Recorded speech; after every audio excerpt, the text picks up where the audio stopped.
Ucharli ko'pchalar uch podshohlik saltanati, suvga o'xshash sehrli damlama va boshqa ko'z ko'rib, quloq eshitmagan ajoyibotlar Jumanazar amakining qissalarida mujassam. Bunaqasini eshitib, hatto Toshmat amakining ham mazasi qochib qolishi turgan gap. Chunki Jumanazar akaning farzandlari bilan nafaqat futbol komandasini, balki butun boshli rotani ham tuzish imkoni bor.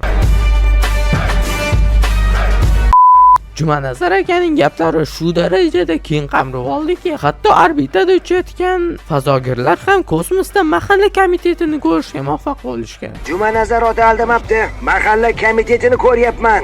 Markaz. Ularni raisi meni oldimga keldi, butunlay olib ketmoqchi.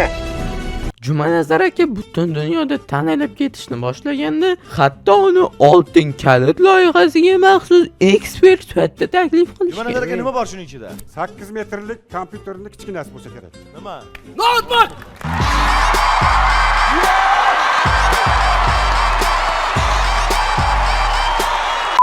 Jumanazar amakining bu ertagi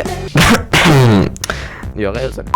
Jumanazar amakining bu mudhish voqeasi uzoq o'tmishda sodir bo'lgan. Butun insoniyat va shu jumladan Jumanazar akaning hayotida keskin burilish yasagan kun sifatida tarix varaqlarda muhrlanib qoldi. Aynan shu kuni qahramonimiz o'zga olam vakillari bilan muloqotga kirishdi.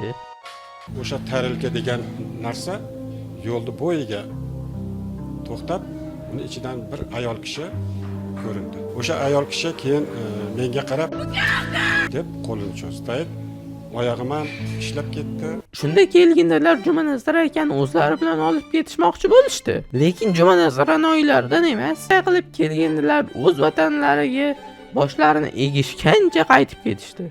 Bu odam shu darajada yoqib qolgandanmi yoki shunchaki tasodifmi, xullas nima bo'lsa ham